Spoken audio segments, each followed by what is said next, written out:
Welcome to the Midas Touch podcast. I'm Ben Meiselas, joined by my brothers Brett and Jordy Meiselas. Yes, we are doing the podcast a little earlier today because I just wanted to be live with all of you.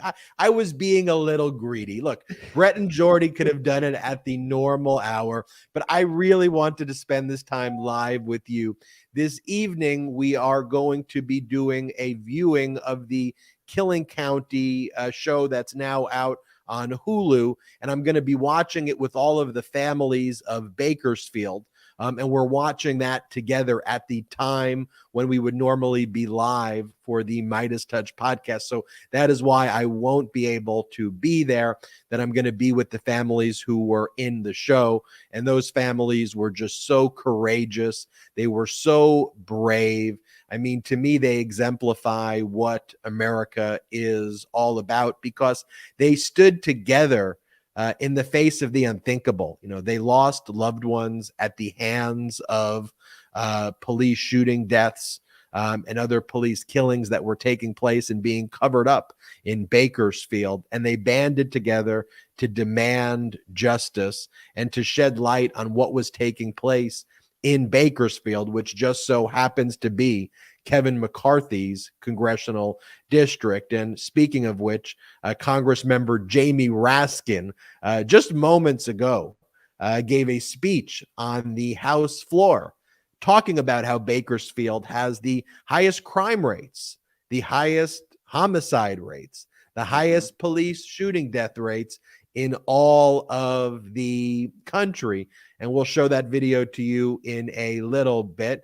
But as I reflect, though, upon meeting with these families who were featured in Killing County, I also just think about that image of Kevin McCarthy, who was sitting there at the State of the Union. We're going to talk about Biden's historic State of the Union address and how Kevin McCarthy's face, McCarthy just looked like completely and utterly shell-shocked. He didn't know what to clap for. He didn't know, well, wait a minute, are jobs a good thing? Is having equal tax treatment for corporations and hardworking Americans, is that good? What do I do? And you saw how visibly uncomfortable he was as President Biden gave a historic address. We got to talk about these committee hearings specifically. I want to talk about this weird hearing. Weird would be the understatement that these MAGA Republicans held with former Twitter executives to yell at them for the fact that some of these MAGA Republicans were blocked on Twitter. Like, they're obsessed with social media and Twitter, these MAGA Republicans, because the hearing was basically like, admit you blocked me. Admit you blocked me. Why would you ever do that? Admit that you blocked me. And it was insanity. It was some really, and then the only thing that committee hearings actually showed, that President Biden acted completely ethically and has done nothing wrong, but Donald Trump so did everything that the MAGA Republicans were accusing Biden of, to the extent that even if Donald Trump was insulted and called names by celebrities, he would reach out and have the government reach out to Twitter and demand that those insults be taken down. Like, wow. Trump was utterly obsessed. I want to show you too some clips following the State of the Union, the historic State of the Union that Biden gave. So now Biden's out there implementing the economic agenda. He said, I will see you at the ribbon cuttings. And the MAGA Republicans, they're out there now giving interviews saying that they want to cut Social Security. They're taking heat for the fact that Biden set the trap for them to admit that they weren't going to cut Medicare, Medicaid, and Social Security. So now they have to go, as Biden's doing ribbon cutting and building up our infrastructure, the MAGA Republicans are going on their right-wing media networks, and they're talking about how Social Security is a Ponzi scheme. This is what the MAGA Republicans are saying. And we at Midas Touch found some incredible clips showing the complete hypocrisy. We're going to show you some posts by Donald Trump as well, which is just like completely and utterly deranged, as special counsel Jack Smith investigation continues to heat up. the former Homeland Security Secretary Chad Wolf was interviewed under oath by Jack Smith. We'll talk more about that. Brett and Jordy, good to be here live. A little bit of a change in the time for everybody, but we'll work with it. We'll work with it. Got to roll with the punches, right? Got to roll with the punches, just like President Biden rolled with the punches at the State of the Union, you know? And Republicans right there stepped right in, and it worked for President Biden there. I think it will work for us on the show. I think people like the live nature, us reacting in real time to the news, to what's going on, being here directly with the people. And it's good to be here with you guys. Jordy, how are you today? I'm doing well. You know, Ben obviously had to change the times for very noble reasons. And big bro, I'm, again, incredibly proud of you. But I noticed some people in the comments talking about how Ben pulled rank and, you know, played the eldest brother card. And I think that is one of the funnier things. And so that's actually how I'm going to say that we started this live. Ben decided that he just wanted to shoot early today. So that, you know, we listen to Ben when Ben's ready to go. We say, Ben, how high do you want us to go live early today? And I said, okay, let's do it. Let's do it. I still encourage you to keep the same time and do another one while I'm gone. I challenge you live. I think the Midas Mighty would actually truly appreciate if you both kept the live, because I'm sure there's going to be a lot of news. And I personally would love to see you both do it live at the normal time. I think everybody's agreeing that you both will do it live at the normal time while I'm there. So everybody, we're announcing here. You hear? I just want to know episodes. I just want to know. You see, Midas, so you get Ben double trouble, a double header that you all get right once, now. And now he's demanding that we do 2 shows in one. You're going to get 2 shows in one day. Midas Mighty. To be determined. We will see about that. That is a promise from the 3 brothers that they are delivering to you. So let's go right into the State of the Union. What were your favorite moments, Brett, from the State of the Union? My favorite moments were those off-script moments that we saw. And while I think President Biden's speech that he had on paper was incredible and hit all the right beats, he took a lot of risks during the State of the Union that really could have backfired in a big way. Sure. But President Biden is up there with the experience. He's an actual veteran, and you see why he is the president of the United States when he's up there.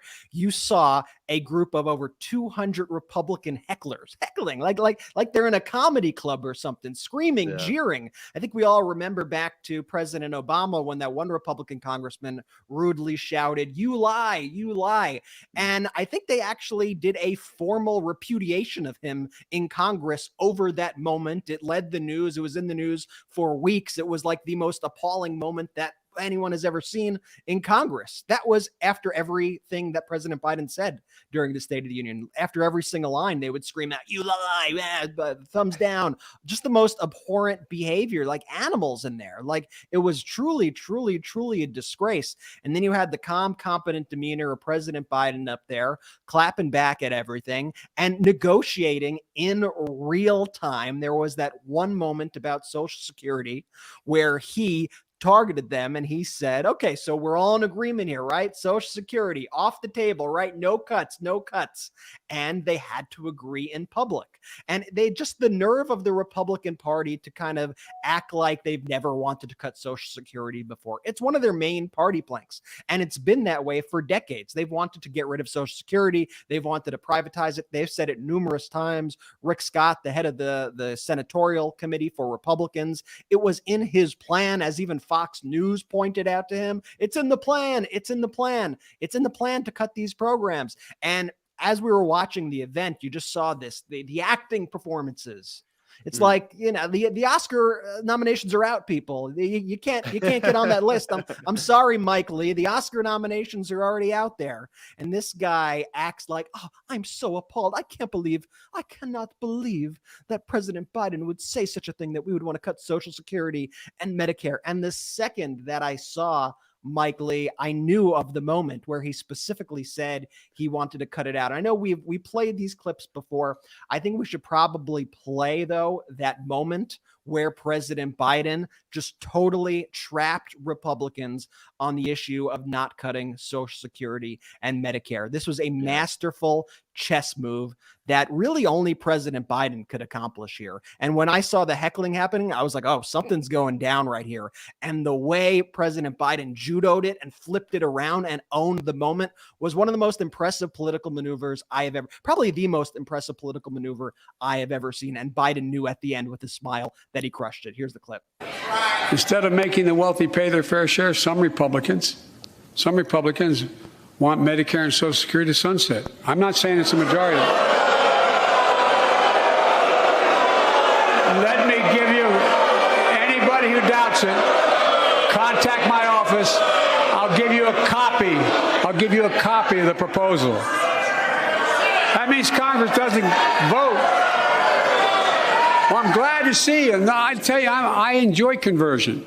You know, it means if Congress doesn't keep the programs the way they are, they'd go away. Other Republicans say, I'm not saying it's a majority of you. I don't even think it's even a significant, but it's being proposed by individuals.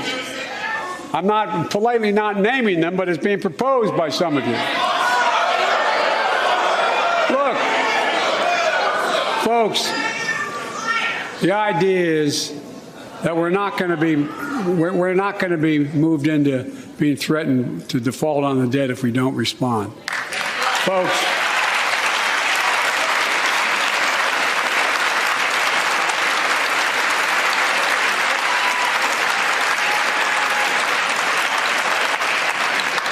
Folks, as we all apparently agree, Social Security and Medicare is off the books now, right? They're not to be stopped.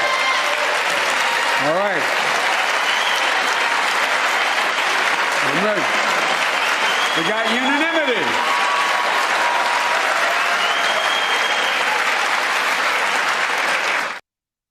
President Biden on live TV gets Republicans to stand up and clap and applaud for keeping Social Security and Medicare, a master move. And that look of Senator Mike Lee the whole time going, oh my God, what? What did you say about me? Are you me?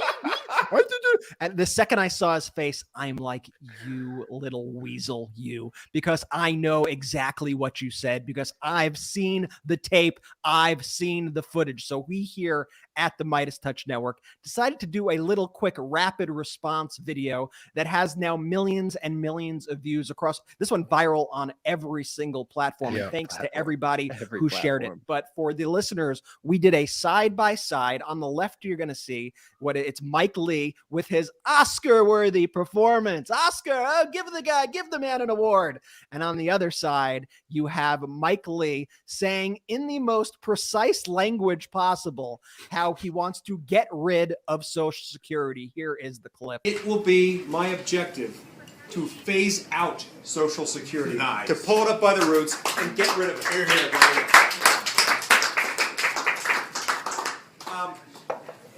people who advise me politically always tell me that's dangerous, and I tell them, in that case, it's not worth my running. That's why I'm doing this, to get rid of that. Medicare and Medicaid are of the same sort and need to be pulled.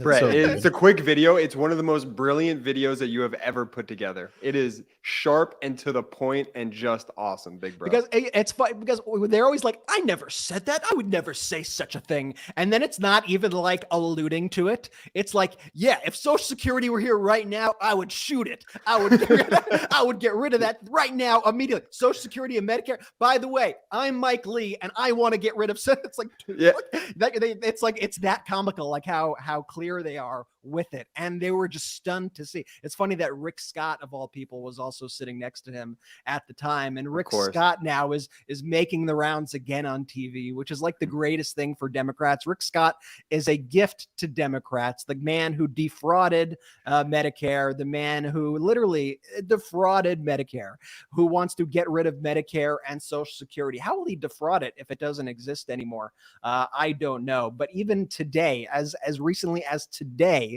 you have him tweeting, yes, I don't regret saying that all the plans should sunset after 5 years, but that doesn't mean I want to cut Social Security. It just means that every 5 years that we should be passing every law. Yeah. Because what do you think happens in these Congresses when you try to repass every federal law every 5 years? It ain't going to happen. And that means when it sunsets, what happens? That means it goes away, and it could sunrise again, but you need Republicans who would use it as a negotiation tactic to try to get cuts. Now, we have secured this video. This is from moments ago. This is hot off the presses, folks. This is Ron Johnson, senator from Wisconsin, and he just can't help himself either. For all these Republicans who are up in arms, you have Ron Johnson going on a right-wing radio show this morning. I want to reiterate, this morning, we're recording this February 9th, Thursday, February 9th, 2023. He goes on and he called Social Security a Ponzi scheme and said that it needs, quote unquote, reforms. We all know what that means. Here's the clip. We're talking with Senator Ron Johnson, of course. One of the few bipartisan applause lines of Tuesday night was related to the notion that both sides should agree not to touch Social Security and Medicare. I get the reflexive political applause to that idea, but these entitlement programs do need reforms, and they don't have to be cuts, but they need reforms, and we do need serious adults in Washington, D.C. who are willing to take on the challenge and do the work instead of engaging in this political arson against each side when it's even mentioned. Would you agree with that? Yes, that's why what I've talked about, from the first time around in 2010, I just laid out the reality of Social Security. It's a legal Ponzi scheme. It is. I mean, it's a pay-as-you-go system. A legal Ponzi scheme. That's what he calls Social Security. I mean, they can't help but stepping in it constantly. And what I love is President Biden now is going on. I think President Biden is really fired up after the speech. And I think Democrats and all pro-democracy people are really fired up. I mean, we all saw that CNN poll that had, 73% of Americans approving of Biden's State of the Union speech. And so President Biden is using that momentum right now. He's going across the country to a lot of important swing states to fight for his agenda, which is something that during the Obama administration, a lot of people said there wasn't enough of. There wasn't enough of touting the accomplishments. And so President Biden is making an effort to go out, tout the accomplishments. And one of my favorite things is he is pulling out the pamphlet from Rick Scott to show, oh, you want to act like got the receipts. He's got the receipt. So this is President Biden in Wisconsin yesterday, just throwing it in Rick Scott's face and saying, look, he said it. It's in the plan. They seem shocked when I raised the plans of some of their members and their caucus to cut Social Security. And Marjorie Taylor Greene and others stood up and said, liar, liar. Reminds me of liar, liar, house on fire, yeah. Well, guess what? You know, I remind you that Rick Scott from Florida, the guy who ran the U.S. Senate campaign, has a plan. I got his brochure right here. Has a plan. Here's what he says in his plan. Let me open it up here. Sorry. He says, all federal legislation sunsets every 5 years. If the law is worth keeping, Congress can pass it again. Social Security, Medicare, Medicaid. And by the way, you have a senator named Ron Johnson. Ron Johnson on Social Security and Medicare, quote, we should transfer everything, so we have to consider everything every year. So they just can't help but step in. And Ron Johnson, the day after President Biden in Wisconsin giving that speech, Ron Johnson goes ahead and says the same thing. Goes, yeah, it's Social Security, a Ponzi scheme. We need to do something about it. Just on the radio, just says it out loud. Just the nerve of these Republicans. I think one of the issues is, and we should get into a little bit of the Republican rebuttals that we saw from Sarah Huckabee Sanders, which is such a bizarre choice by the. It just shows how out of touch They're just really completely. But Brett, that's why, because they are just completely out of touch. And let me just say this, just so I get some words in early on in this pod. This is why I love my new phrase that I know you guys love, but I've added to it. It's a really good phrase. The Republic, their stupidity is cyclical and predictable. I've added to it, Ben. I've given you a little bit of what you enjoyed out of the phrase, and it is. because you could always predict and understand the moves that they're going to make, because they used to think that they were the party that was playing 3D chess. They used to think that they were the party that, oh, I'm going to own the libs by doing this meme. And you know what? It actually kind of worked for a little bit. But now their playbook, it's just so overdrawn. Everyone knows what they're going to go to, what they're going to be outraged by, whether it's the green M&M or the Sims or whatever the heck that they want to complain about to make everything a culture war when there are real issues in this country. And anytime that those issues get pointed out, they go to their dumb, stupid playbook and they pull out another culture war for their base to get angry out of.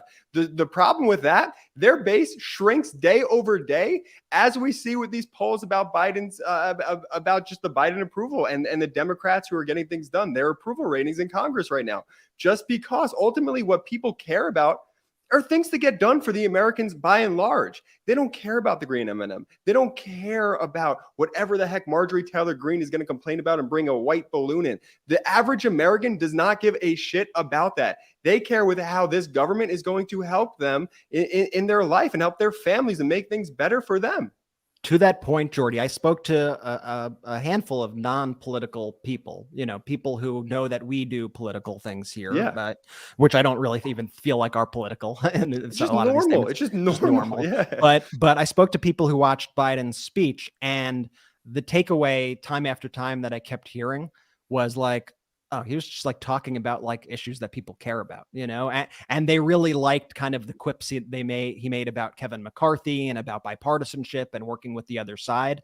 And it was such a contrast to the behavior and the responses by the Republican Party, which were so incredibly divisive. Like President Biden's message was pure optimism, pure hope. Let's finish the job. This is the United States of America. We're all Americans. Let's all get behind these things that we all need. And the division that we saw after by Sarah Huckabee, by Kimberly Guilfoyle, by all the lunatics that they rolled out. And it's because they've created a caricature of Biden in their head of, oh, this crazy Marxist who wants to do this. And it doesn't line up with reality whatsoever. So they craft these speeches and craft their tweets around this fake version of Biden, this Biden avatar that they have created as some Marxist, liberal, radical, whatever, when Biden is like a normal guy with policies who wants to help the American people with very, very obvious kind of strong platforms to help the American people. And then they come out talking about trans bathrooms and this and that. And people are like, what are you talking about? Like, what are you even saying to me? They've created this image that doesn't live up to reality. I was just thinking that the Biden clip, the Social Security clip, really reminded me of like the Looney Tunes when it's like Bugs Bunny and Daffy Duck, and he's like, rabbit season, duck season, rabbit season, duck season, and then it like Bugs Bunny puts up rabbit season, and then Daffy Duck goes duck season, and then it turns around on him. Like it was like that sort of masterful whatever, because they walked right into it over and over just like that. Like they were that easily manipulated. It was amazing to watch. I think if you go back and you do a little bit of a historical lesson of the origins of Fox in the 1970s, how this Murdochian plan kind of came about, how it was that a family from another country came to the United States with a plan to make sure that disinformation was spread so that you couldn't have a situation where a crook in office, if they were a Republican, is held accountable. And that plan was implemented over several decades to get to the point where we are now. And what the State of the Union exemplified to me is why, Jordy, though, Fox has to, and why Republicans have to talk about all of those other things. And it is because if you actually focused people's attention span on the real issues, they will inevitably come to the conclusion, what was the CNN poll? 72%, 73%. A very positive view of that, and I think it's probably, even more than that. I think that probably understates the population of people who approve it.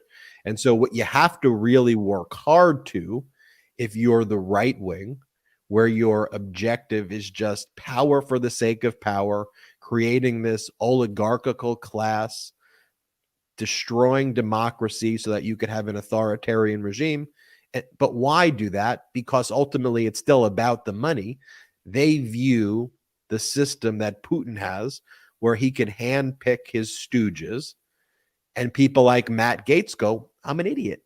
But in Putin's idiotic world, I'm a billionaire. I get the yachts. You know, the Marjorie Taylor Greens think in that political system, I get all the money. I have the power despite being dumb.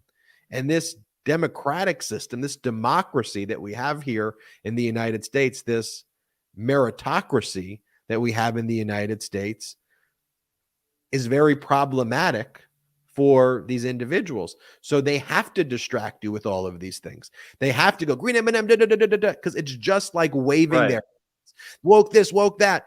And they have to hope that their base goes so far down the rabbit hole that there still will be 20 whatever percent, no matter what Biden says they can. That 29%. They need to distract people, though, every single day. But that's why the effort is so vast that they do. That's why they pour billions of dollars into it at all levels. And then the tentacles of these new entities like the OANs and the Newsmaxes and the Charlie Kirks and all of it, it's all a sleight of hand. Let's focus on all these issues that aren't even really going on, that we're just totally making up. Let's divide the country, have Americans hate Americans, because if you actually listen to what Biden's saying, jobs, infrastructure. By the way, Ben, I'm confident that if the American people were given an honest assessment by the media, and I'm really honestly, I'm not even fully, I'm criticizing like the right-wing media very much here, right? If they weren't being gaslighted by the right-wing media constantly, by OAN, by the Newsmaxes, by these influencers who twist and turn everything, I think Biden's approval rating, and I think the approval rating for Democrats would look similar to that CNN poll. I think it would be more like a 72%, because all Biden did there was laid out the Democratic platform. He laid out his platform, which is really a worker-based platform. And you see things that like McCarthy and the Republicans refuse to stand up for. I mean, we need to give public school teachers raises. No applause for that? Like, what if you're a public school? Like, how is that unbelievable? Unbelievable. We need to protect democracy. Democracy is not a bipartisan issue. No applause from Republicans. Democracy is partisan now. Really? That's where you're drawing the line, Kevin McCarthy and Republicans. And they don't realize how truly out of touch they are with the American people. And I think that was summed up more than anything by seeing who they decided to trot out there after, which is historically, though, the worst job to have, to be the speaker. But they clearly pre-recorded the Sarah Huckabee Sanders speech, if you want to call it that. We're not going to play lots of it or much of it at all. No, because they pre-record them now after what's his name? Rubio. The water, Ben's taking the water cup to his face. Yeah. And there was a string of them. There was Bobby Jindal. There was Rubio. There were everyone they have put up. Something weird always happens. Like without fail, every time something freaking bizarre happens. So they pre-record Sarah Huckabee. The problem, well, obviously, first off, if they're trying to distance themselves from Trump and MAGA or whatever, you put the chief MAGA propagandist up there, who everybody knows as a MAGA propagandist. First off, you're immediately showing how out of touch you are with the American people by doing that. Secondly, her speech, like I was saying earlier, it's based around a fictional version of Biden. And I actually saw, I wish I had it here. I don't have it here, but on Joy Reid's show last night, they did a side-by-side of Sarah Huckabee's speech and Biden's speech. And Biden's speech was full of hope. And it was, we could do this. We are all Americans. Let's do this together, bipartisan. Let's build bridges.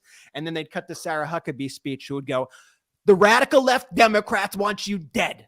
The radical left hate America. They hate you. We hate them. And it was jarring. It was incredibly jarring to see. And by the way, you compare it, though, like when President Biden would take his digs at MAGA, he would basically say things, well, Kevin McCarthy, I look forward to meeting with you and working together. I know that may make you unpopular amongst the others in this room, the other Republicans, but I really do hope we could work together. It was kind of gentle, sophisticated jabs. It wasn't like, we hate you, we hate you. He didn't do that speech as the, MAGA Republicans, this or that. And by the way, this is just kind of why we like to do our podcasts live and not pre-record them anymore.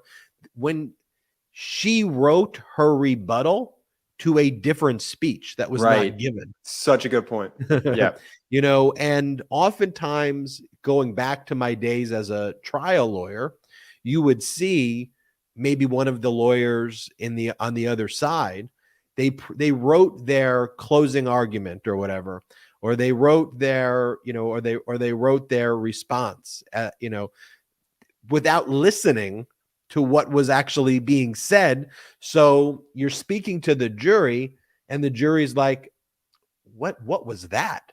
And so it's a really important skill, though, especially for Sarah Huckabee Sanders, where she could have adapted had that been a live speech and you had a sophisticated operation. You would have basically said, look, I'm not trying to write her speech for her. You would say, well, that's a popular speech. He didn't go MAGA Republicans. He didn't say anything like that. She would maybe lean on to how, and it's impossible to say this, but hopefully she would focus on the workers and the economy and having a different type of it's hard though, because they don't support those things, but her speech was again actually given as a rebuttal to a speech that Biden didn't give. Yeah, it's so just intellectually dishonest to Americans at large what Huckabee Sanders did. And it's almost like, and Ben, you gave that great analogy. You're really good at your analogies, Ben, but you gave your analogy right there in the courtroom. But the Super Bowl is coming up. So for y'all listening who aren't so keen on the law that Ben is, it's like as if you tried to write a recap of the Super Bowl today and talk about everything that happened in each quarter and then published it immediately after the Super Bowl had come out. You would look like a complete jagoff, as we like to say here in Pittsburgh. And Sarah Huckabee Sanders looked like a complete jagoff doing that speech. Is that what they say in Pittsburgh? They call people jagoffs? It's the best Pittsburgh expression, man. That's J-A-G. J-A-G. Exactly. Jagoff. I gotta love the colloquialisms. So we have here, this is really the only part that I am going to play of the Sarah Huckabee when she, and I'm not going to disagree with her here, says that this is a choice between crazy and normal. This is the moment, folks, where irony died. The choice is between normal or crazy. Now, I'm going to just, as an aside. Keep play it again. Keep play it one more time. The choice is between normal or crazy. Okay, do you know how we have that segment of Ben reoccurring of the woke? I think we need to bring that back after every just utter insanely thing these Republicans do. The problem with that is Sarah Huckabee Sanders might then be like a fourth host of the show with how many times we would use that clip. I could leave that clip in here, but so we have it for future reference. But the truth is, I mean, she nailed it, but in the complete wrong way. And especially after the complete shit show, for lack of a better word, that we saw during the State of the Union from the Republicans. I was like, it is a pretty clear distinction. And guess what? President Biden didn't even have to say that. You made that case for him during the State of the Union. Of course, then she went on a rant about how crazy Democrats are. They want to control your entire life. And this is from the party who's like banning books and is controlling every part of people's lives, the way they marry, the way they live. Like it's so much projection coming from this Republican Party who is really living in their own universe. But this is why time and time again, what they keep doing at this point in time is it's like they're putting out the rake, whatever it is, Twitter files, rake, State of the Union, Social Security, rake. And then they walk and they step right in it and it smacks them in the face. And it keeps happening. And then what do they do after it smacks them in the face? They go, got him. We won that one. On to the next. And Fox finds a moment like when they throw out the rake and they go, look how brilliant that toss was. That was an amazing toss. And they cut out the part where it smacks them in the face, and then they spread their propaganda with it. But you just see this rake stepping constantly. And we saw that there. We saw that with the Twitter files. Should we move on to the Twitter files? Do we have anything else to discuss right here? State of the Union. I don't know. What about Kimberly Guilfoyle issued her own rebuttal? Boy. I mean that's when you talk about Sarah Huckabee saying it's the difference between normal and crazy. You've got Kimberly Guilfoyle, the girlfriend of the cult leader's son, decided that it was important for her to give her own rebuttal, and like in a serious way, like, and they treated it like it was a serious rebuttal message to I mean, I just want to be very clear. The cult leader's weirdo son's girlfriend giving a rebuttal to the president of the United States. And this is what occurred. Play the clip. This is an agenda centered around not just big government control, but micromanaging every aspect of your life, all in an effort to make you as dependent as possible on Democrats. I think we just have to make that a campaign ad. Just have her constantly on loop talking. And I mean, I have nightmares from that 10 seconds. I mean, it was rough. But once again, they're responding to a caricature that they've created in their head that doesn't align with reality. They are so deep in their own propaganda world that I honestly do think there are a large portion of them that actually think what they're saying is the truth. I think they've gaslit themselves. I think I do. I think they've gaslit themselves. They have their own media. They make something up, then it gets regurgitated to them through Fox. Jordy, it's cyclical, you know. They say it gets regurgitated from Fox back to them through these influencers, and all of a sudden they're living in this cyclical, Jordy, world of well, no, the world they live in is the MAGAverse, but their stupidity is cyclical and predictable, which lives inside the MAGAverse. There's a science to this. It's the cult circle. It's the secular cult, you know. Here's what I want to say though too. Jordy, you said that Americans don't care about the green M&M and all of that. The one little wrinkle I'll have is that some Americans get distracted by it. And so while Democrats are doing all of these things which Americans care about, what Democrats are often criticized for is not being good messengers to explain what they are doing. I think that has changed. I think we've seen it beginning to change over the past 2 or 3 years. I like to humbly believe that we may have been a small part.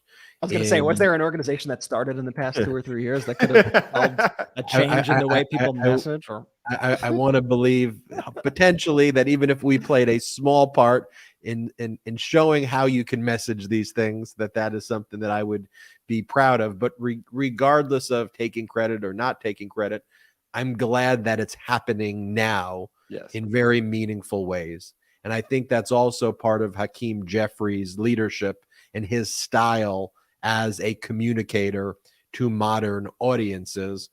And one of this, I mean, it's been displayed on social media, how Democrats have rapid response on social media, which is very, very important.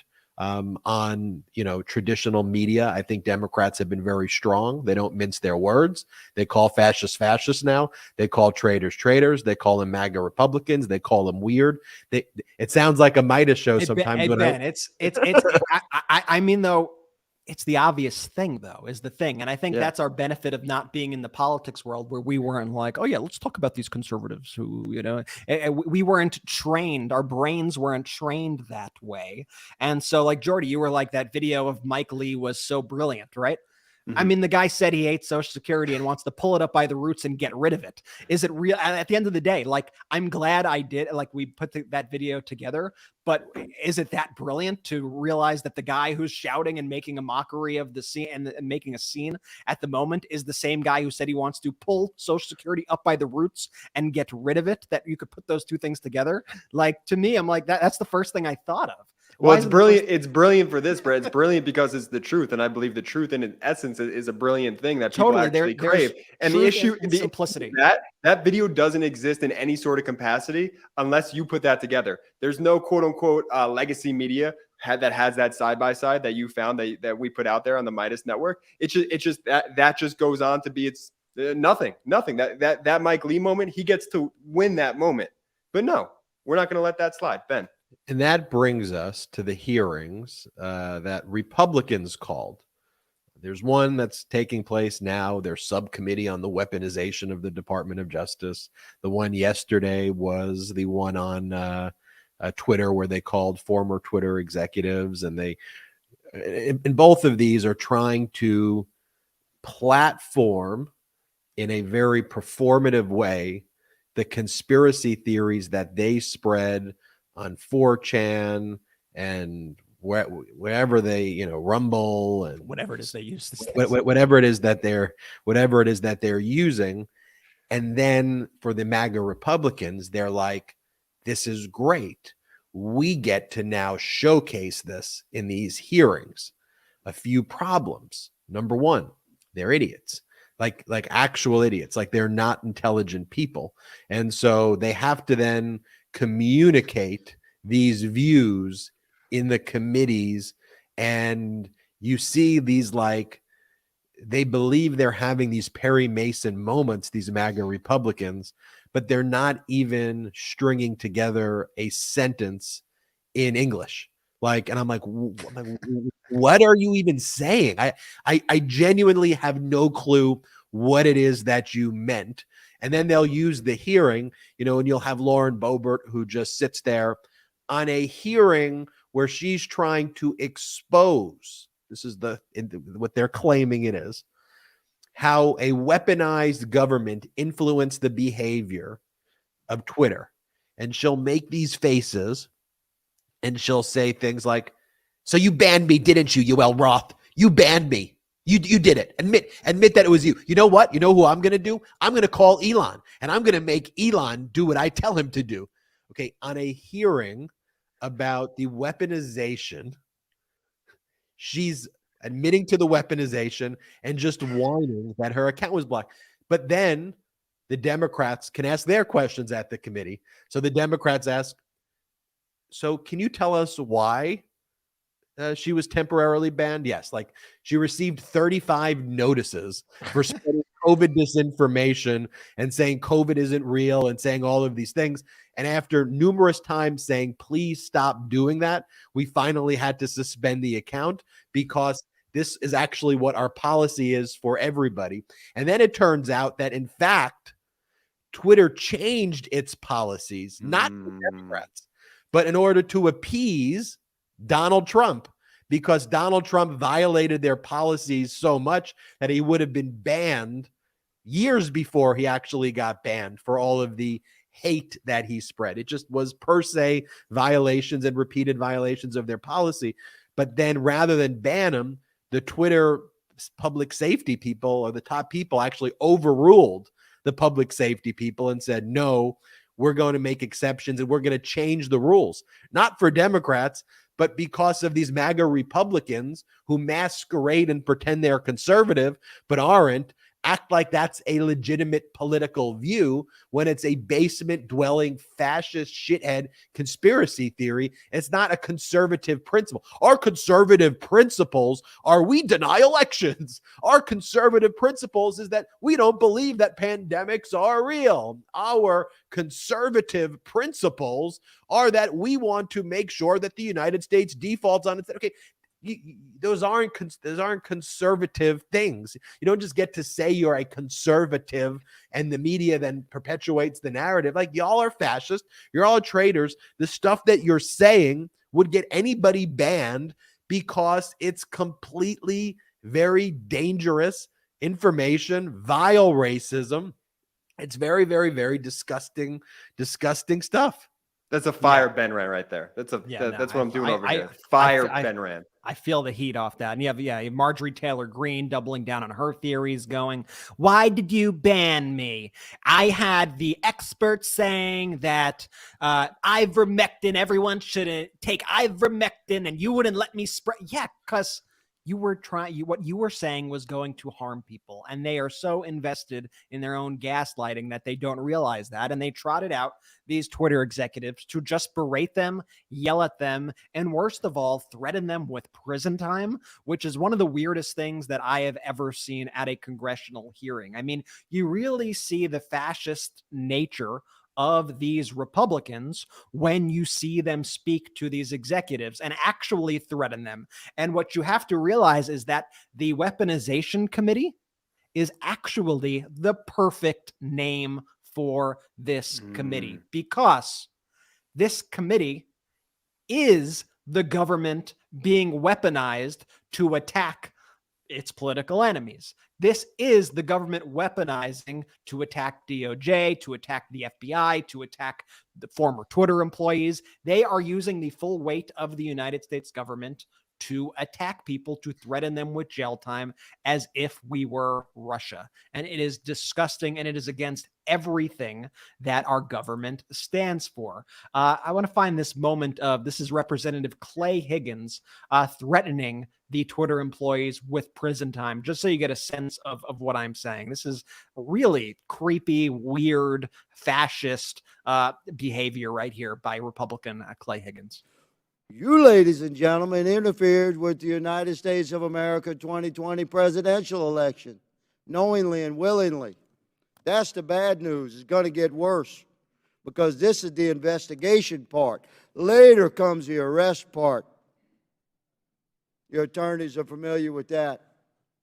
Mr. Chairman, I'd like to spend 5 hours with these ladies and gentlemen doing depositions surely yet to come. But for right now, I'll yield the balance of my time to my colleague, Mr. Jordan. I think about how sick you have to be to say that. I mean, he's speaking to former Twitter employees who worked for a private company that were doing their jobs as best they could in order to ensure a safe environment for their users, and in fact bent the rules to favor right-wingers and Republicans like Donald Trump, because they continued to violate the rules every single day. And they decided that he is the president, so let's give him some extra slack here, until he incited an insurrection on the platform, and that was the final straw. And they are just so enraged because their attempted hit on Hillary Clinton, their attempted October surprise, didn't pan out the way that they wanted, that they are going full nuclear war on the Twitter executives. They are real. This is how they are really spending American taxpayers' money. It's so atrocious. And it was great to see the Democrats actually call them out here. Here was another, just ridiculous moment. This is the guy Donalds, who, was one of the guys who was in contention for Speaker of the House at one point during McCarthy's, 15 rounds of being voted for Speaker. But this is him asking Yoel Roth from Twitter, who is the head of Twitter safety, what these links are. How do you know what these links are that you took down? And Yoel Roth from Twitter goes, those are links of Hunter Biden's non-consensual nude photos. And he goes, how do you know? Like just demanding that he show Hunter Biden's nude photos. This was the Republicans' focus in Congress. Handled these. What does handled these mean? My understanding is that these tweets contained non-consensual nude photos of Hunter Biden, and they were removed by the company under... Hold on, real quick, Mr. Roth. How could you know so much about the content of these tweets? I mean, as far as I'm concerned, these are just web addresses. I don't know what's in these tweets. You have these things committed to memory that you know the content, but you don't know who you talk to at the Biden team? I mean, they're so desperate to see Hunter Biden's nude photos. And I issued a challenge to the Republicans, which they haven't been taken up on. If you're so offended that those tweets were taken down, go post them. Go find you. I know you have the pictures. They all have these pictures on their phones for some reason of Hunter Biden's nudes. Post them on your Twitter. See what happens. See what Elon Musk does. See the reaction you get. You won't, because you know that it's illegal, and you know that it will backfire on you, and that it would be disgusting, and that nobody wants to see that. Yet you insist on doing this non-stop. Here was one of the former Twitter employees speaking about how, yes, in fact, it actually bent towards a right-wing bias over at Twitter, and that they more often than not went to appease right-wingers than they did anything else. My work at Twitter and subsequently at Twitch put me in the middle of key events in history. What I've learned from them is that social media played and continues to play a role in these events. And 2 years after January 6th, we still need to better understand the role that Twitter played in order to prevent it from happening again. So what do we need to understand? First, Twitter's leadership bent and broke their own rules in order to protect some of the most dangerous speech on the platform. I'm going to talk a little bit about what happened in the months leading up to January 6th. During this time, my team worked to try to minimize the threat of violence that we saw coming. After President Trump instructed the Proud Boys to stand back and stand by in a debate, we considered the danger that that statement would have if it was tweeted. So we crafted what we called a coded incitement to violence policy to address dog whistles like this. Instead of approving it, management bent over backwards to find ways to not approve it. So they basically went through this hearing, and time after time, it was uncovered that Twitter actually went to extra lengths to bend the rules to help Donald Trump, to protect Republicans, because they were afraid of this fake. I mean, that's the thing. They play the refs every time they whine and complain. It's why the media is scared to cover them accurately, and it's why Twitter's like, I don't want freaking Donald Trump tweeting crazy things at me all the time or whatever. Like, we'll leave him on. We'll leave him on. I don't need the outrage right now. And they bend, and that's what happens. And they often have to appease them because the right-wing ideology now often happens to engage in a lot of illegal ideas, behavior, stoking terrorism, stoking lies about vaccines and COVID. And that's their ideology. You know, it's like you weren't getting kicked off of these platforms because of your conservative beliefs. You were getting kicked off because you were doing very dangerous things on the platform. And so we learned that. Now, in the biggest irony of all, the biggest targets of this committee were that the government was being weaponized against Twitter, against right-wingers, with neglecting to mention that the government in 2020 was Donald Trump's government. They tried to play this complete gaslighting move where somehow Joe Biden was in the government in 2020. Never happened. And so while we learned from these dumb Twitter files that there were a handful of times where the Biden campaign would request, not demand, but request that non-consensual nude photos of Hunter Biden be removed because they were illegal, or flag COVID disinformation. I don't even know if they did that. But while we learned that happened a handful of times, we learned that Donald Trump, the White House itself, the actual government, was making demands of Twitter to take down tweets. Not tweets that were stoking terrorism, not tweets that were spreading COVID disinformation, tweets that were mean to Donald Trump, tweets that hurt his fifis. That's what they were mad about. And one of the things, which is one of the most classic things that has ever been put into the congressional record, is Chrissy Teigen's tweet where she calls Donald Trump, and I'm quoting Chrissy Teigen here, a quote, pussy ass bitch. Once again, I'm quoting Chrissy here, folks. I'm quoting Chrissy. And this is a tweet from September 9th, 2019, where she wrote, LOL, what a pussy ass bitch. Tagged everyone but me in honor, Mr. President. And the White House demanded Twitter take that down. Now that actually at least borders on a First Amendment violation. Mm-hmm.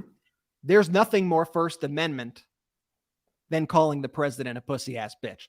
I was like, that is the First Amendment. Like, you have to be able to criticize those in power. And they wanted to use the weight and force of the White House to demand Twitter take that down. And this was proven and confirmed during this hearing. Funny how Elon Musk and Matt Taibbi and all those reporters missed this stuff when they were going through their report. But let me just, I got to find my own moments. Here was that moment right here. I think it's a very slippery slope. Mr. Roth, Ms. Gaddy, Mr. Baker, any evidence that Joe Biden's ever done that? Certainly none that I'm aware of, no. I don't recall anything like that. I'm sorry, that President Biden did what, sir? Has Joe Biden ever called Twitter, to your knowledge, or his White House at his behest, to take down content or urge you to take down content? I don't know the answer to that question, sir. Well, I'm going to have to conclude, at least from 3 of the 4, you don't know. There's no evidence he's ever done that, but there's plenty of evidence Donald J. Trump tried to do that. And if we're going to have a hearing about the misuse of social media and the intrusion of government in the content on social media, we've got an environment-rich target, but it's not Joe Biden. It's Donald J. Trump. And, of course, we don't want to talk about that. We don't want to talk about. So that was a different clip, obviously, than the one I queued up, but an important clip nonetheless of Representative Connolly speaking about that there is zero evidence that the Biden team, the Biden White House, ever once contacted Twitter to remove content. But there is a lot of evidence that that's exactly what Donald Trump did, especially when people were just being mean to him. I promised you I promised everybody the other clip on the PAB. So let me pull that up quickly and then we'll be back after this. Yeah. Okay. On September 8th, 2019, at 11:11 p.m., Donald Trump heckled two celebrities on Twitter, John Legend and his wife, Chrissy Teigen, and referred to them as the musician John Legend and his filthy-mouthed wife, unquote.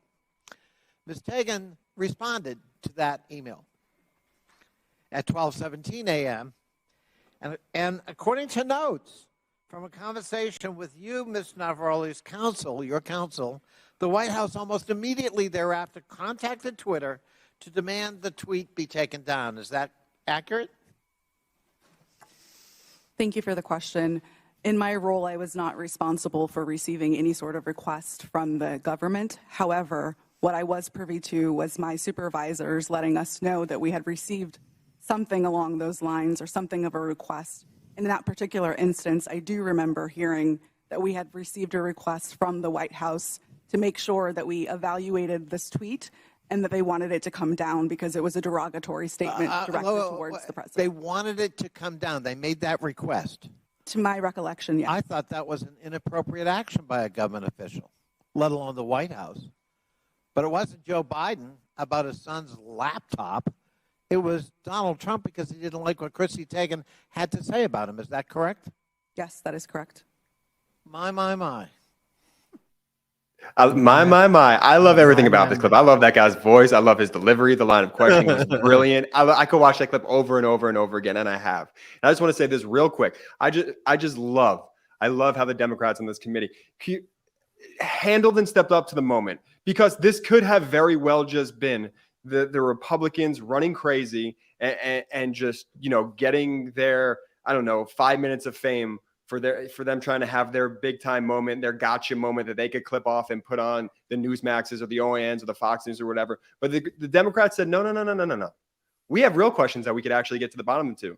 They want to go after Twitter. They want to question these folks and bring them in, all because of perceived, something about Hunter Biden, this and President Biden, that. Well, we actually have an agenda, and we're 10 times smarter than these people, these Republicans who sit on this committee. So we're going to get down to the nitty gritty when it's our time and turn to ask the question. Jordy, this is why the Dems are so smart, because it was the fatal flaw that Kevin McCarthy made during the January 6th committee when he took his ball and went home after he wasn't allowed to have insurrectionists be investigating the insurrection. And he said, fine, then we're not putting anybody on the committee. Well, Democrats are like, yeah, you're going to do these stupid committees. We're going to put our best people on these committees who are actually smart, who are actually intelligent, who are actually going to expose you.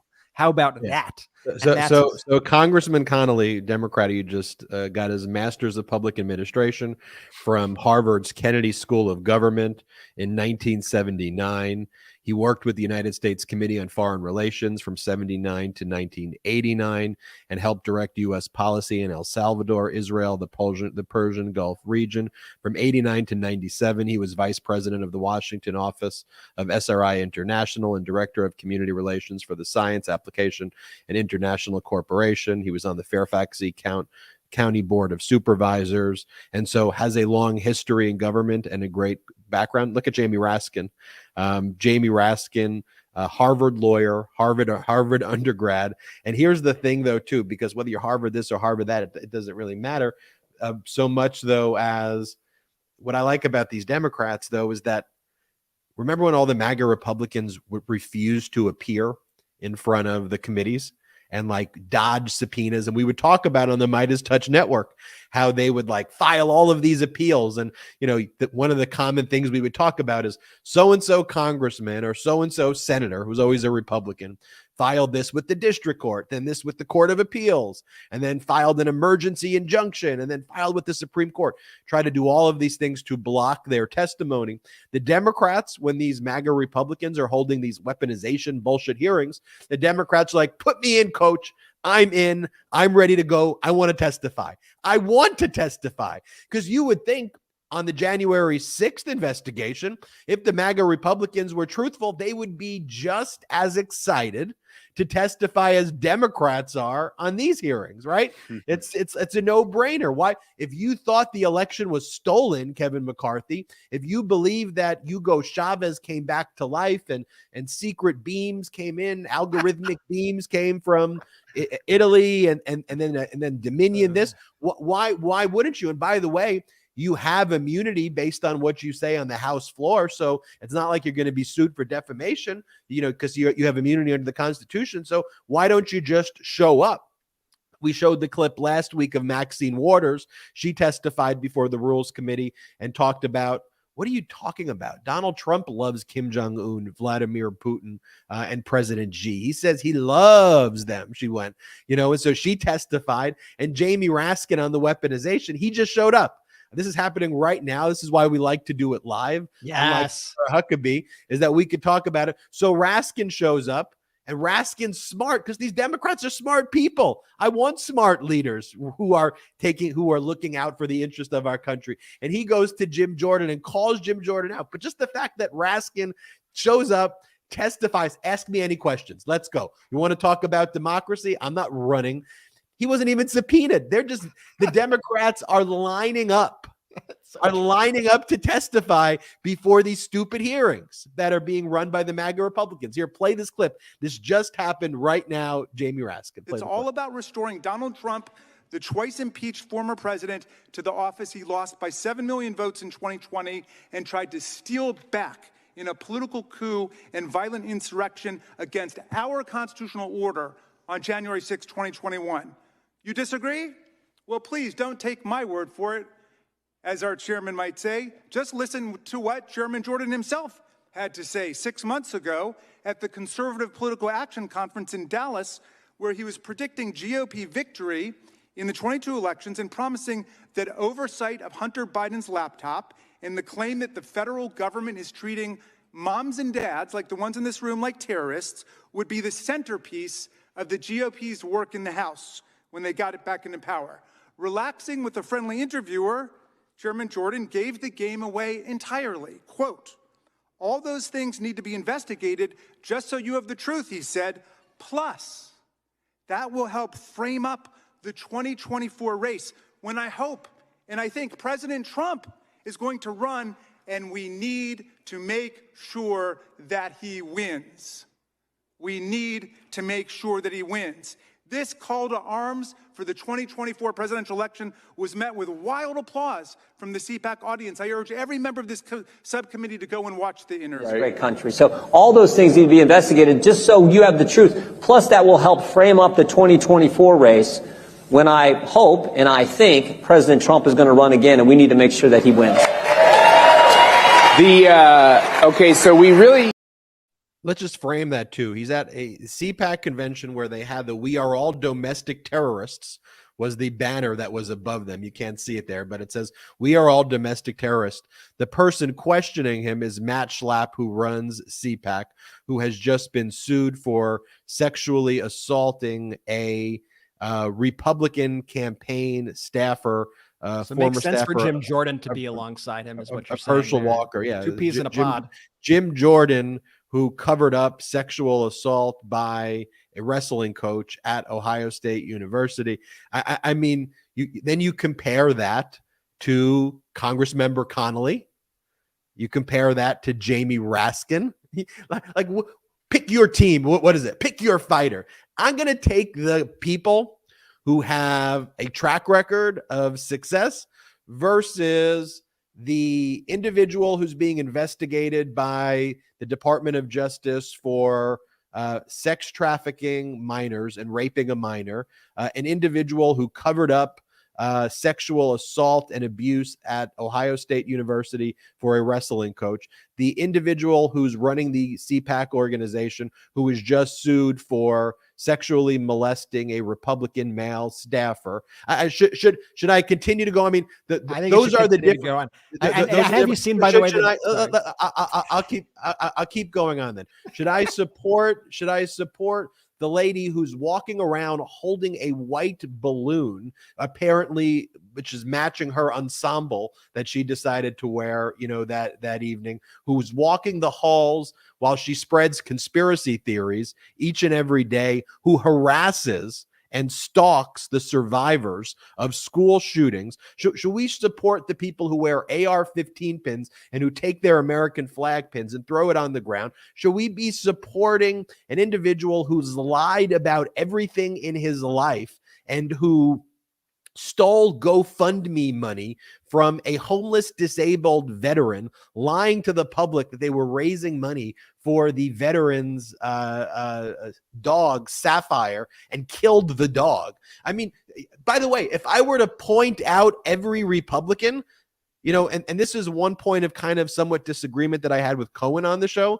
because Cohen said that there's some normal Republicans. Not anymore. I mean, maybe Mitt Romney. But other than Mitt Romney right now, I don't think that and Mitt Romney, I could disagree with a policy. No, absolutely. He's a serious person. But I could go down the list of every single Republican, and they've either sexually assaulted somebody, they're being investigated for child sex trafficking, they traffic in conspiracy theories, they're election deniers, or they're all of the above. Or they refuse to say anything or do anything about it because they're too afraid. And at least you have Romney going, to Santos after the State of the Union, going, that's one sick puppy. He doesn't belong. We got to tease that, though. We have to tease that. We have some Jack Smith, and we got to talk about. We got to tease it. This is everybody's favorite part of the show right now, though, where Jordy does the Jordy ad read. So it's a perfect time. It's a perfect time for me to just wish everybody well. You're in great hands with Brett and Jordy. I got to go meet up with some of the families now who are in Killing County, by the way. I got to learn which hand is the right one. So check out Killing County on Hulu right now, though. If you haven't seen it, it's about the crime, corruption, and cover-up that takes place in Kevin McCarthy's district. I'm meeting with all the families who are the real stars, the real courageous ones in the show. I'm meeting with them right now, so I'll see you soon. But Brett and Jordy still have a lot of show, a lot of video to discuss. Don't you dare go anywhere. Don't you check dare out patreon.com/Midas. right there. While you're at it, patreon.com/Midas Touch. Without further ado, Jordy, let's see what you got. And now let's take a quick break to talk about our next partner, Green Chef. Green Chef has expanded their menu. Now choose from 30 recipes weekly with the option to mix and match meals from different dietary preferences in the same box without changing your plan. This means you can order vegan one day and then keto the next. Green Chef is the #1 meal kit for eating well with dinners that work for you, not the other way around. In 2023, help yourself to delicious, convenient recipes that support your healthy lifestyle and taste good too. Eat well without having to sacrifice taste. Also, Green Chef is the only meal kit that is both carbon and plastic offset. Green Chef offsets 100% of their carbon footprint as well as 100% of the plastic in every box. My wife and I absolutely love Green Chef because of how easy it is to cook the meals and how delicious each meal is. Our favorite recipe is the Parmesan crusted chicken. It is incredible. Go to greenchef.com/Midas60 and use code Midas60 to get 60% off plus free shipping. That's greenchef.com/Midas60 and use code Midas60 to get 60% off plus free shipping. And now let's take a quick break to talk about our next partner, Paired. Forget impersonal Valentine's Day presents. This year, give the gift of your presence. It's the little things. Research shows that everyday moments of connection are what matters most in a relationship. And the Paired app, well, it sends you daily prompts to increase your connection and intimacy with your partner. The Paired app offers daily questions, games, and guided conversations designed from experts that allow you to do something meaningful for your relationship every day. And the best part, you don't get to see your partner's answers until you answer it yourself. Using the Paired app for just 5 minutes a day, it builds deeper knowledge that allows you and your partner to connect, boost intimacy, and fall in love again and again. My partner and I, we're so competitive, and we look forward to using this app every day and playing the different games and prompts that Paired provides, just to be able to carve out time and focus on us while having a great time doing it. It's truly so special, and I'm honestly so grateful for the Paired app. So for a Valentine's Day gift that will last far beyond the holiday, head to paired.com/Midas to get a 7-day free trial and 25% off if you sign up for a subscription. Just head to paired.com/Midas to sign up today. Connect with your partner every day using Paired. A happier relationship starts here. If you care, you pair. And now let's take a quick break to talk about our sponsor, Neurohacker Qualia Mind. Look, we here at Midas Touch and the Midas Media Network, we are spinning a lot of plates to keep you informed on breaking news content day in and day out. That's why we're so proud to partner with Neurohacker Qualia Mind to keep us focused and improve our memories. Transforming willpower and productivity can, in turn, transform tons of life habits for the better, from workouts to job performance to life goals. And that's why it's so important to have a sharp memory in today's work environment. Look, we've all lost our keys before or forgot something at work and ended up down on ourselves because, well, how could we forget that? Well, worry no more. Our sponsor, Neurohacker, combines 28 of the most research-backed nootropic ingredients on Earth into the ultimate brain fuel formula, Qualia Mind. And it's been changing people's lives for years now. For my daily mental performance and supporting long-term brain health, Qualia Mind is indispensable. It's so cool to take a health product where you don't have to wonder if it's working, because it does. I noticed the difference in just days to my focus, my mood, my memory, and my willpower to just get things done. The formula is non-GMO, vegan, gluten-free, and ingredients are meant to complement one another, factoring in each ingredient's effect on mental clarity. It's also backed by a 100-day money-back guarantee. So you have almost 3 months to try Qualia Mind at no financial risk, and you decide for yourself. Look, see what the best brain fuel formula on earth can do for your mindset. Go to neurohacker.com/Midas for $100 off. That's only $39 a bottle, and a listener of Midas Touch, please use code Midas at checkout for an extra 15% off your first purchase. That's neurohacker.com/Midas to try Qualia Mind with code Midas to experience life-changing mental performance. And now, back to the video. Let's go! Let's go! Let's go!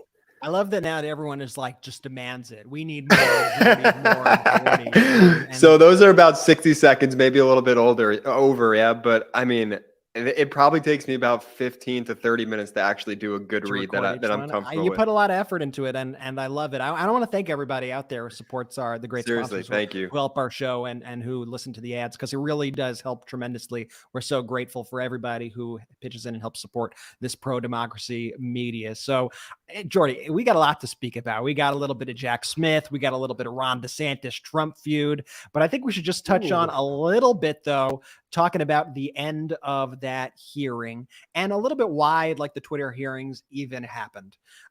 While, we see this constant pushback from Democrats, and it's awesome, and we go, yes, they're getting them, boom, bam, destroyed. What we all have to realize also is, like I kind of implied in the beginning, that Fox News will take like a clip of Marjorie Taylor Greene yelling at somebody and then cut it off, and they'll play that and they'll be like, oh, look, Marjorie Taylor Greene owned them. Look at this. And they are just using all these hearings to spread their propaganda. And as if these hearings weren't propaganda enough, they like spread lies about the lies, about the lies, about the lies.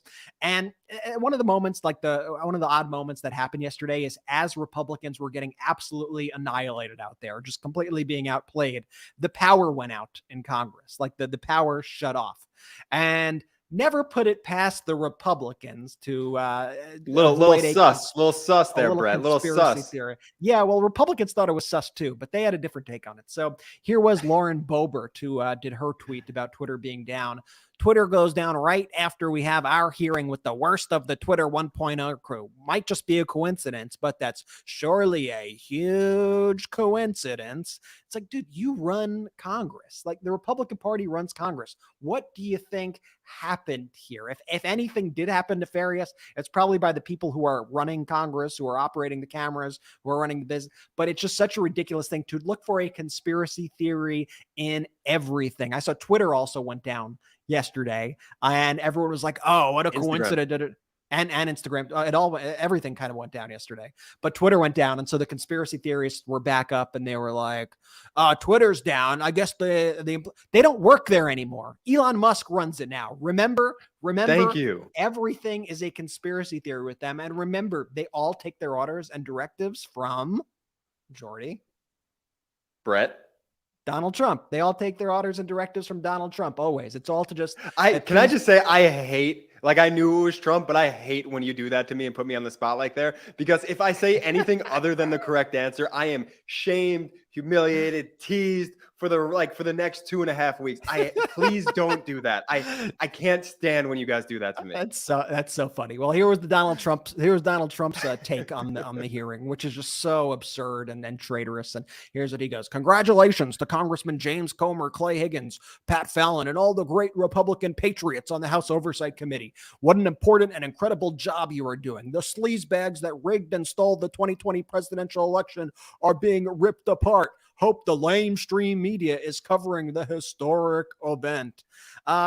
You guys look like fools. You guys look like freaking fools. You guys got destroyed and annihilated on every question, and you actually ended up exposing that it was you, Donald Trump. It was you who was trying to take things off of Twitter. It was you who was doing it because your feelings were hurt, because you were called a PAB. I'm a man of the people, Jordy, on this show. And I did see somebody say, you have to play the clip where they actually say PAB. So I'm not. If we get the YouTube channel taken down, I just want to. Don't tell Ben it was my fault. We're going to tell Ben it was your fault. I'm just saying, this is congressional record. This is something. This public testimony. This is of national importance. YouTube. So don't take us down. Excellent here. point. Sounds like a solid legal argument. Here's this clip. And this is from Max Frost, the first Gen Z member of Congress, who is doing a fantastic job. Really, Miss Naravoli, earlier you testified about a 2019 tweet that was about President Trump, and I think it was from Miss Teigen. What was the tweet about? Would you like me to give the direct quote? Yeah. Please excuse my language. This is a direct quote, but Chrissy Teigen referred to Donald Trump as a pussy ass bitch. Okay. Free speech. And what happened after Ms. Teigen posted her tweet? What did the White House do? What did the Trump White House do? From my understanding, the White House reached out to ask that this tweet be removed. It was my team's job. This fell underneath the policy for abusive behaviors, and we evaluated underneath our insults policy. At that time, up to 3 insults were allowed, and so it was our job to determine how many insults were included within that phrase. So the Trump White House reached out, not an agency, but the White House reached out and requested that you remove the tweet. From my understanding, yes. Okay. It's just amazing. Historic clip. Put that in the archives. That is absolutely just that one. The information. We'll get to the information in a second. That's the funniest thing I've ever seen. That clip right there is hilarious. Jordy, Donald Trump is a pussy ass bitch is now in the congressional record for eternity. Like in hundreds of years from now, they could flip through the pages and look at the testimony from that day, and that is forever recorded in history. Talk about stepping on the rake. We keep talking about them stepping on the rake. Woof. Why do you guys keep trying to change the phrase that's working so well? Their stupidity is cyclical. It works. Stop making up other phrases. What is going on? I guess I'm just not smart enough to totally understand the phrase, so I got to make up my other phrases. How about that? Let's not lose the context though of why that clip is actually so important. The Donald Trump White House reached out to Twitter. We just heard it. You all just heard it, to get them to remove a tweet, to get them to remove someone's freedom of speech. You hear Republicans say it all the time, freedom of speech. They're trying to censor us. That's the Donald Trump White House for you, trying to censor Chrissy Teigen because of her freedom of speech. Yeah, and as Representative Connolly pointed out, the Biden White House has done that 0 times. So, it just shows you how everything they're doing right now is to spread their propaganda and to spread their lies and to try to just really gaslight and brainwash their base, the American people. And they are so averse to the truth that even when they're presented with it, that's where they got to go. Fake news, fake news, fake news. Now, one of the people who is really one of the new kings of gaslighting, I don't want to give him, king of gaslighting. Add to his gas or gaslighting, depending on who you want to talk to. But there's also I Ron thought you were DeSantis. Rudy Giuliani. Oh, sorry. Well, it could have been any of them. It could have been Trump. It could have been DeSantis. Well, I was alluding to the time when Rudy farted on Jen Ellis and gave her COVID. Was what I was talking about. No, that Think was a again. class. See, Ben leaves the show. The show just goes off no rules when Ben's off the show. No You rules. see, fellas, The parents are gone. The parents are gone. Dad's gone. We're in it. So earlier in the week, we were stunned to see that Donald Trump was attacking Ron DeSantis with some of the most pointed attacks yet. I mean, the DeSantis-Trump war is in full swing, folks, in full swing, and we can break that news for you. And so what happened was multiple times over the week, Donald Trump reposted these posts from this account on his whatever his dumb social media account, and it was a picture of Ron DeSantis with underage girls at a party. Here's an example of one of those posts. So in one of these posts, Donald Trump reposts it, and he goes, "That's not Ron, is it? He would never do such a thing." And the photo is of Ron DeSantis, and they are 3 underage girls standing next to Ron DeSantis with beers in their hand. And it says on the headline in like a meme font, "Here is Ron DeSanctimonious grooming high school girls with alcohol as a teacher." Now, this photo is from... This photo looks familiar to me.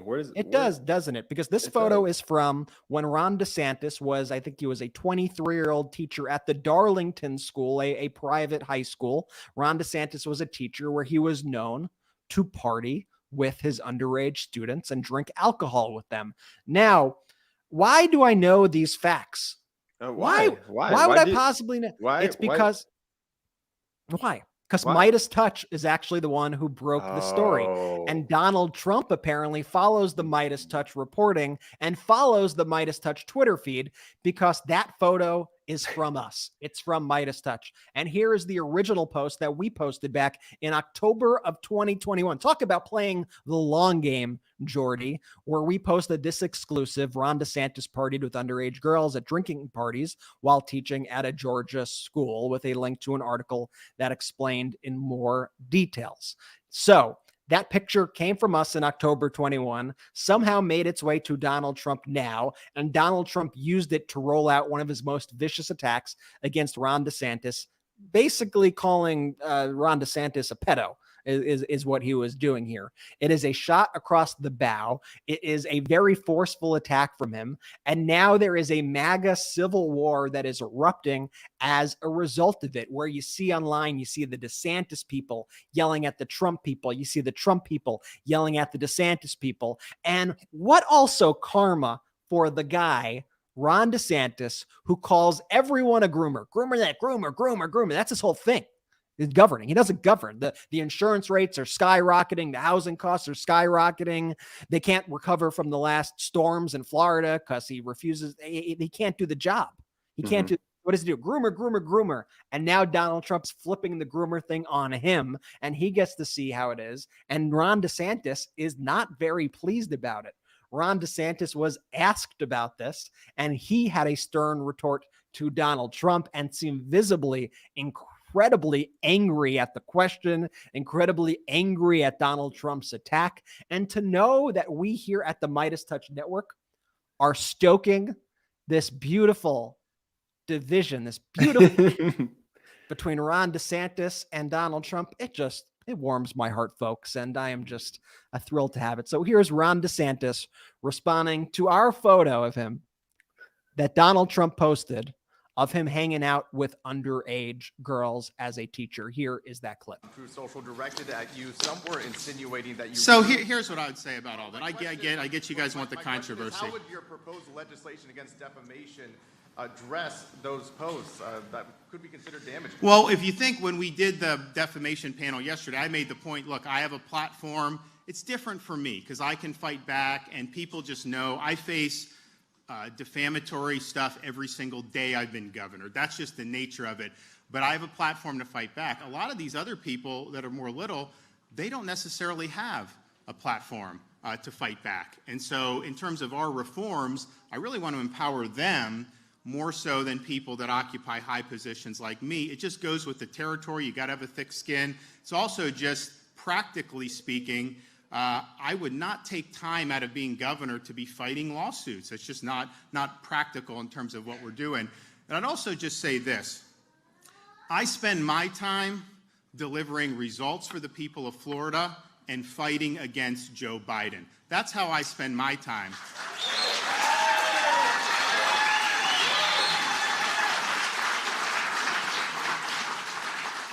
I don't spend my time trying to smear other Republicans.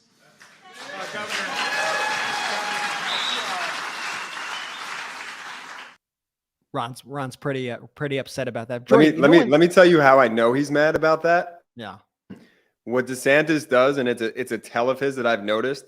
One, his voice gets higher when he's angry because something is true and factual, and so he becomes like that bully in high school that, you know, he would never cross the line, but he would just try and use his body weight to like bully you and like scare you and intimidate you. So it's actually a common thing that DeSantis does with reporters, you know, when they're close by to him, and when they're not close by to him, he still puffs out his chest for those audio listeners who aren't watching right now. And the incessant use of his hand motions is his tell when something is true and factual and he's on the ropes and becomes very defensive. The more hand motions you see this man do, just look out for it. It's something I'm very keen on and I've really seen time and time again. When he gets called out, it becomes very theatrical and very Trumpian, you know? Yes, the hand motions become just like Trump's at the end. And I also want to call your attention to something that Ron DeSantis did not say, which I think is very telling. What he did not say when asked about the photos was, no, I did not drink beer with underage students. No, I did not frequent parties with underage students and have alcohol with underage students. Absolutely not. Why? Because it's true. We have sources that tell us it's true. We have sources that showed us this photo and other photos. And guess what? It's true. He would have denied it if it weren't true. And so the deflection instead of the answer, I think says it all. And I think we need to keep peeling back that onion and see what DeSantis did back then and see why he wanted to spend so much time with somebody like Joel Greenberg, who was convicted of these who was arrested on these sex trafficking charges. Mm-hmm. Why, is Matt Gaetz, he's got this whole crew, Roger Stone. There's a whole crew of people out there in Florida who seem to pal around with each other, who seem to engage in pretty horrific things. And Joel Greenberg was sentenced to like 11 years in prison for it. There are pictures of him and DeSantis and Gaetz together. Like they probably have some things to bond about is all I'm going to say. And I will just put a pin in it there. I'm sure a lot of you heard the new podcast, Political Beatdown with Michael Cohen. Michael Cohen actually confirmed for us this morning on Political Beatdown. And after this show, if you didn't watch today's episode of Political Beatdown with Michael Cohen and Ben Meiselas, go back and watch that episode. Michael Cohen broke some news. So Michael Cohen yesterday went in with the Manhattan DA, spoke to the Manhattan DA's office for the 15th time, expressed great confidence in the Trump investigation in New York, and also said that the plane is on the tarmac ready for takeoff in terms of Trump's indictment. So we are getting some really good insight as to what's happening directly from the source. Make sure you check out Political Beatdown, check out that podcast. And he also broke the news that he's going back sometime next week for his 16th appearance before the Manhattan DA. And I think what everyone needs to realize too is Michael Cohen having these conversations with investigators and giving all this information. It's what led to the conviction of the Trump organization in court. That is why the Trump organization was convicted on all counts. It was because Michael Cohen is the one that brought this to light. So they had success here. You could be damn sure that we are following the same path right now in the criminal indictments there. So that is some interesting stuff to be aware of. And of course, we can't not. Can I wait? I'm sorry. Can I just say this too about the show? Cohen's hilarious, man. Cohen reminds me of dudes that we grew up with back on Long Island, or just people we knew, just, a couple of years older than us. Man, is like watching that podcast, watching him and Ben's like dichotomy, like their relationship during the show is hilarious to me. So it's super informative and just very funny and very entertaining. So you get a lot of great information that only we have here at the Midas Touch Network. And you also see a great show. And Brett, isn't it also funny when you refer to Ben as Ben Meiselas? Like just to public facing because he's our brother? Isn't that like slightly funny when we do that? Oh, 100%. And I think a lot of people still are like, are they brothers? They kind of look alike. I'm not totally sure. Jack Smith continues to rack up testimony from key Trump officials, from people who know where the bodies are buried, so to speak. And the latest reporting that we are getting is that Chad Wolf, the former acting Homeland Security Secretary, was interviewed as special counsel Jack Smith's probe into efforts by Donald Trump and his allies to overturn the 2020 election. Jordy, Chad Wolf sat for a 4-hour recorded discussion under oath. 4 hours with several FBI agents and Justice Department lawyers. So they had him do that instead of meeting with the federal grand jury, is what the source said, the anonymous source said, to discuss the investigation.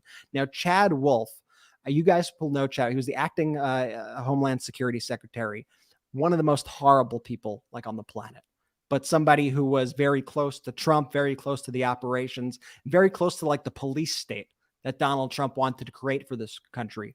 Remember those horrifying videos in Portland when there were Portland protests and we saw people taken off the streets and thrown into vans? That was Chad Wolf who coordinated all that. Wow. So that's who we're talking about here when we're talking about bringing in Chad Wolf. I think Chad Wolf, after the insurrection happened and he was asked about it later, I think he made a comment like, yeah, that wasn't good. The insurrection shouldn't have happened. And Trump like disowned him, because Trump disowns anyone who just says anything straight. But Wolf was apparently asked about the department's role before and after the 2020 election, whether he took any direct directions from the Trump campaign. And so more and more being revealed with the Jack Smith investigation. And it seems like every few days, every week, we are learning about more people who have been in touch with Jack Smith, with prosecutors. That investigation is still moving along. We are all waiting for coming indictments. We all want to see it happen, but I'm glad to know that they're building the case and they're speaking with all the right people. I think that's all a big deal. Anytime you see one of these high-level Trump officials go before Jack Smith, you know that the wheels are turning and that they are taking this incredibly, incredibly, incredibly seriously. Jordy. The one thing I continue to just love is just the silence in which Jack Smith is moving in. It has to be driving Trump absolutely crazy because he cannot get a read on Jack Smith. I don't even know what this guy sounds like, Brett. I have no idea. But I just know he's doing the work because of how it's the perfect strategy to use against someone who is as deranged and just narcissistic as Donald Trump. Because now Trump, in his own mind, he honestly, he doesn't know what to do. He's freaking out because he can't get a read, Brett. Jack Smith, the silent killer, versus Donald Trump, the pussy ass bitch. That is. I'm quoting Chrissy Teigen. I'm quoting Chrissy Teigen. I don't want anyone to get mad at me. It's a direct quote. It was in Congress, folks. It was in Congress. It was in Congress. I want to thank everybody though for tuning in to this episode of the Midas Touch podcast. Maybe Jordy and I will go live later again. Maybe not. I don't know. We got a lot to do, but this has been a lot of fun. Thanks for sticking with us at this new time. We will be at the normal time, wherever we normally are, Mondays and Thursday nights, going live on our YouTube channel at 8 p.m. Eastern, 5 p.m. Pacific. You can hear us on the Midas Touch audio podcast the day following. The Midas Touch audio podcast drops every Tuesday and Friday, first thing in the morning. So please make sure that you are subscribed to the Midas Touch podcast on audio. And if you're listening to us on audio, make sure you go over and subscribe to the YouTube channel. You're missing out on a lot. We got a lot of content every single day there on the YouTube channel. Every day. If you're able to support this independent pro-democracy media network, we appreciate you so much. Don't worry at all if you can't, but if you can, come join us on Patreon. That's patreon.com/Midas Touch. Every little bit helps build this network, and we got some great exclusive content over on Patreon. You get first look at a lot of our videos. We have exclusive podcasts. We do Q&As where we answer everybody's question over Zoom, private Q&As. It's been a really cool community, really tight-knit community there in Patreon. I love to see everybody. I love that, Brett. It's one thing that we actually don't get to talk about much because I think we're just so in the weeds of it, is that first look approach at the YouTube content. So if you guys don't know what we do, we're making tons of, breaking news and up-to-date content as the day progresses. But then there are times where we don't want it to overpost on our own videos. So what we're able to do on our Patreon is we're able to post those videos there before we have to post them to YouTube. And so if you're a Patreon member, you get exclusive access to all that stuff in real time, like as have the video edited and ready to go.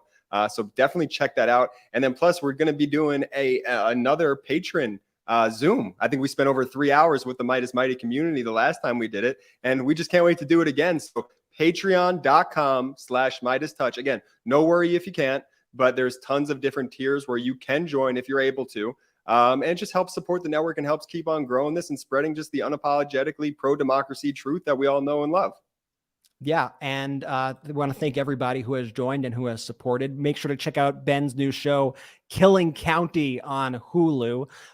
Really, really powerful, really, really important docuseries. And you even saw some members of Congress today. You saw Jamie Raskin out there bringing up Bakersfield, bringing up the police corruption and crime in Bakersfield, no doubt influenced by the popularity right now of Killing County. So be sure to check that out. Be sure to check out Midas merch at store.midastouch.com for your latest unapologetically pro-democracy gear. We got some great stuff. We got some funny stuff. We got some great gear. I love seeing people out and about with the gear. I always wonder when I see somebody like with a shirt at a supermarket or whatever, like, do I go over? Do I say hi? Do I just like play cool? But it's so cool seeing I don't like be weird, about it, but it's so cool to see everybody out there. Thank you for your support. Jordy, want to take us away right now? Shout out to the Midas Mighty!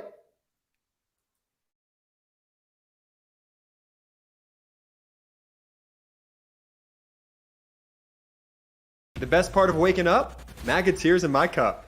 Check out the new MAGA tears mug available now at store.midastouch.com. That's store.midastouch.com. It's 100% union made right here in the USA. I know I'm not tired of winning yet. How about you? Get yours today.